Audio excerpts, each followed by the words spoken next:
السلام علیکم ناظرین، آپ دیکھ رہے ہیں زی ایچ نیوز. میں ہوں ظہیر احمد. ناظرین، ارشد شریف صاحب کا جو واقعہ ہے، جو سانحہ ہے اتنا بڑا، اس کے اوپر مختلف نوعیت کی خبریں، تبصرے، تجزیے جو ہیں وہ پاکستان کے اندر جاری ہیں. ہماری صحافت جو ہے اس کا آپ یہ رنگ دیکھ لیں کہ میرے خیال میں 95% جو صحافی ہیں وہ دی ہوئی جو بھی کہانیاں ہیں، جو دی ہوئی سٹوریز ہیں، اسی کے اوپر تبصرے کر رہے ہیں. اپنی طرف سے کوئی چیز بیچ میں ایڈ کرنے کی زحمت نہیں کر رہے یا ہمت نہیں کر رہے، بلکہ یہ کہنا چاہیے، یا کم از کم وہ سوالات اٹھانے کی بھی ہمت اور زحمت نہیں کر رہے جو کینیا کے جرنلسٹ، کینیا کا میڈیا جو اٹھا رہا ہے اس کے اوپر بھی وہ نہیں ایمان لے کے آ رہے. بلکہ جس طرح کینیا کے صحافیوں نے اور میڈیا نے سوالات اٹھائے ہیں کہ کس طریقے سے گولیاں چلائی گئی ہیں گاڑی کے اوپر، گاڑی جب دوسرے نمبر کی تھی، یہ دوسرے نمبر کی تھی، ساری تفصیلات آپ دیکھ چکے ہیں. بچہ بھی وہ مل گیا تھا، اور جو ایس او پیز ہوتی ہیں ایسے موقع کے اوپر گولیاں چلانے کی، اس میں جب گاڑی کے اندر سے کوئی اس طرح کا گولی نہیں چلی تھی تو پھر کیوں چلائی گئی، اور پھر گولیاں کتنے فاصلے سے ماری گئی، اور کس طریقے سے اس کو روکنے کا تھا، اور ٹائر کے اوپر کیوں نہیں کیا گیا، کیوں اس طرح ہٹ کیا گیا ڈائریکٹ. یہ سارے سوالات ہیں، اس سے جڑے ہوئے اتنے سوالات ہیں جو کینیا کے میڈیا میں کینیا کے جرنلسٹ جو ہیں وہ اٹھا رہے ہیں. سٹیزن ٹی وی آپ دیکھ لیں، دوسرے ٹی وی دیکھ لیں، وہاں پہ کچھ ٹویٹر اکاؤنٹ دیکھ لیں آپ، جس کے اوپر اس قسم کے سوالات اٹھائے گئے. لیکن ہمارے ہاں کیا ہے، ہمارے ہاں اسی طرح ایمان لے آئے ہیں. جو سٹوری دی گئی ہے انہیں، اس کے اوپر بالکل ایمان اس طرح لے آئے ہیں جس طرح سورج واقعی جو ہے وہ مشرق سے نکلتا ہے اور مغرب میں غروب ہوتا ہے، اس طرح اس کے اوپر ایمان لے کے آئے ہیں کہ بس یہی سچ ہے. کچھ ایک دو صحافی، 2-3 صحافی ہیں جو واقعی جینوئن طریقے سے سوالات اٹھا رہے ہیں. باقی تو اسی طرح بس وہ ایک رٹی رٹائی، گھڑی گھڑائی جو سٹوریز ہیں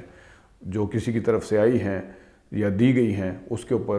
نہیں کوئی پوچھ رہا کہ وہ پاکستان سے کیوں گئے تھے، انہیں کیوں مجبور کیا گیا تھا. نہیں کوئی پوچھ رہا کہ وہ انہیں یو اے ای میں کس نے پریشر ڈالا، کیوں وہاں سے مجبور ہوئے جانے کے لیے. کوئی اس طرح کے سوالات بالکل نہیں پوچھے جا رہے. دوسری طرف آپٹکس یہ ہیں کہ صحافی برادری تو تقریباً ساری ان کے گھر آئی، جن کا اختلاف تھا وہ بھی آئے، اگر نہیں بھی آئے تب بھی انہوں نے، کسی نے ویلاگ کیا اس کے اوپر، کسی نے سچائی کو سامنے لانے کی کوشش کی اختلافات کے باوجود. لیکن اگر کوئی نہیں آیا تو وہ قیادت نہیں آئی جن کی کرپشن کی جو کہانیاں تھیں وہ ارشد شریف صاحب بیان کرتے تھے، وہ نہیں آئی. چلیں ٹھیک ہے، اگر میرے اس جملے کو بنیاد بنا کر آپ کہتے ہیں کہ ان کو آنا بھی نہیں چاہیے تھا،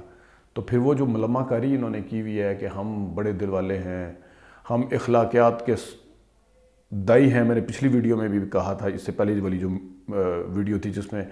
گالم گلوچ اور گالی کا جو کلچر تھا سیاست کے اندر، وہ کون لے کے آیا؟ وہی لوگ لے کے آئے جو آج اخلاقیات کے اعلیٰ سطح پر اپنے آپ کو، جنہوں نے پرسیپشن بنائی ہوئی ہے اپنے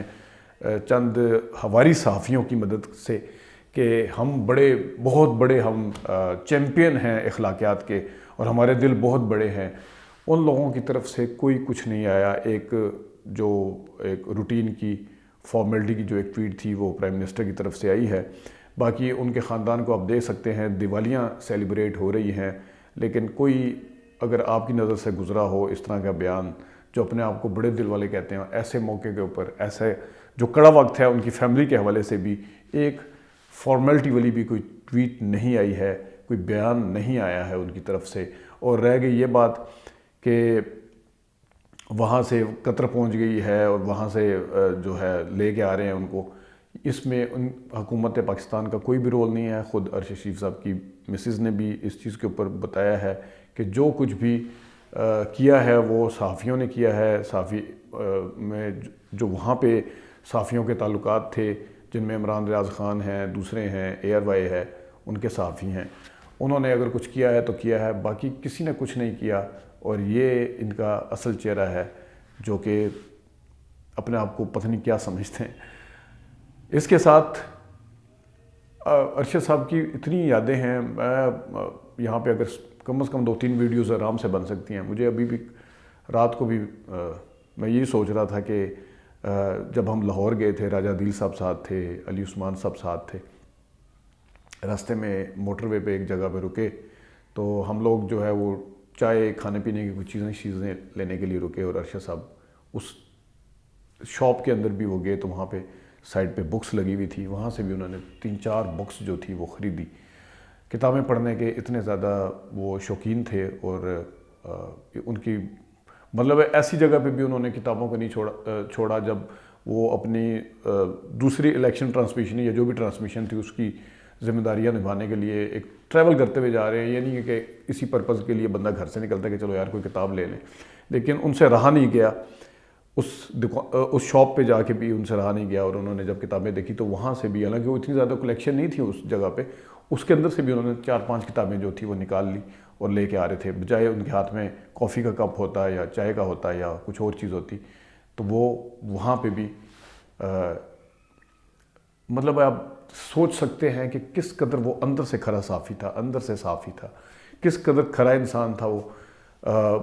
کچھ لوگ اختلاف کرتے ہیں لیکن جس بنیاد کے اوپر ان سے اختلافات کیے جاتے تھے، جاتے جاتے وہ دھبا بھی اپنے اوپر سے جو ان کی نظر میں تھا وہ دھو کے گیا، اور یہ سارے جو ہے اپنی دانتوں میں انگلیاں دبا رہے ہیں کہ ہم تو اپنے تئیں پتہ نہیں کتنے فلانے اینٹی بنتے تھے، فلانے اینٹی بنتے تھے، اور ارشد صاحب جو تھے وہ سب پہ نمبر لے کے گئے ہیں، اور وہ ثابت کر کے گئے ہیں کہ صحافت اگر کرنی ہے تو اس طریقے سے کرنی ہے۔ وہ ایک ٹرینڈ سیٹ کر کے گئے ہیں، آپ اس کو جس طریقے سے مرضی لیں، اگر آپ ڈرنے پہ ہیں تو کہہ دیں جی بس جی پھر یہ انجام ہوتا ہے اور یہ ہوتا ہے یہ ہوتا ہے، لیکن ارشد صاحب واقعی ایک سچے کھرے انسان اور زبردست قسم کے صحافی تھے، جنہوں نے اپنی صحافت سے اور اپنے اتنا کوئی لمبا کیریئر نہیں ہے اس سے جو انہوں نے ایگزامپلز سیٹ کی ہیں، وہ میرے خیال میں سب کو اس کے اوپر عمل پیرا ہونا چاہیے، اس سے سیکھنا چاہیے۔ ناظرین اس کے اوپر بات کرتے رہیں گے، ابھی تک کے لیے اتنی اجازت دیجیے، اللہ حافظ۔